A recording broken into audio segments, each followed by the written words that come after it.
રાજ્યમાં કુપોષણના ચોંકાવનારા આંકડા સામે આવ્યા છે। 20 જિલ્લામાં 4 લાખથી વધુ બાળકો કુપોષિત હોવાની વિગતો છે। વિધાનસભાના પ્રશ્નોત્તરી કાળ દરમિયાન આ ખુલાસો થયો છે। સૌથી વધુ પંચમહાલમાં 41,524 બાળકો કુપોષિત જણાઈ આવ્યા છે, તો સાબરકાંઠામાં 33,176, જ્યારે દાહોદમાં 32,776 બાળકો કુપોષિત જણાઈ આવ્યા। આદિવાસી વિસ્તારોમાં સૌથી વધુ કુપોષિત બાળકો છે। છોટાઉદેપુર જિલ્લામાં 32,664 બાળકો કુપોષિત છે, જ્યારે બનાસકાંઠામાં 38,782 બાળકો કુપોષિત છે। વધુ વિગતો સાથે સંવાદદાતા નિકુંજ જાની જોડાઈ ગયા છે। નિકુંજ, વિધાનસભામાં પ્રશ્નોત્તરી કાળમાં વિગતો સામે આવી છે, કુપોષણના આંકડાઓ સામે આવ્યા છે, શું વિગતો?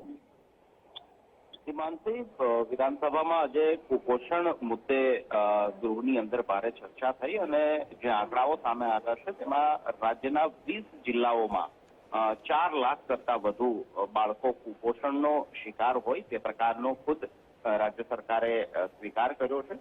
વિધાનસભાની પ્રશ્નોત્તરી કાળમાં કોંગ્રેસના ધારાસભ્યોએ પૂછેલા અલગ અલગ પ્રશ્નોનો આ સંકલિત જવાબ છે કે જેમાં 20 જિલ્લાઓની અંદર 4 લાખ કરતા વધુ બાળકો કુપોષણ ગ્રસ્ત છે તે પ્રકારનો રાજ્ય સરકારે સ્વીકાર કર્યો છે।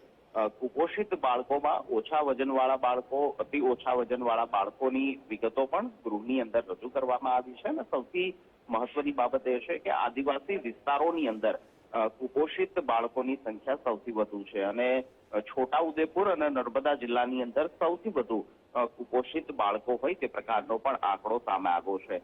વિધાનસભા ગૃહમાં લગભગ અડધો કલાક કરતા વધુ સમય સુધી કુપોષણવાળા વિષય પર ચર્ચા થઈ।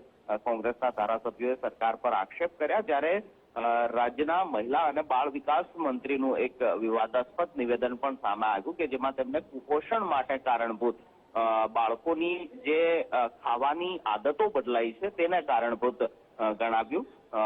મંત્રીએ એ પ્રકારનું ગૃહની અંદર નિવેદન આપ્યું છે કે બાળકો હવે જીભ અને નાકને ભાવે તે પ્રકારનો ખોરાક ખાઈ રહ્યા છે કે જેના કારણે કુપોષણનું પ્રમાણ વધી રહ્યું છે। આ મુદ્દાને લઈને કોંગ્રેસે વિરોધ પણ નોંધાવ્યો હતો, પરંતુ હકીકત આ વચ્ચે એ છે કે 20 જિલ્લાઓમાં 4 લાખ કરતા વધુ કુપોષિત બાળકો હોય તે પ્રકારનો વિધાનસભા પ્રશ્નોત્તરી કાળ દરમિયાન રાજ્ય સરકારે સ્વીકાર કર્યો છે। ઓકે નિકુંજ, આભાર આપનો।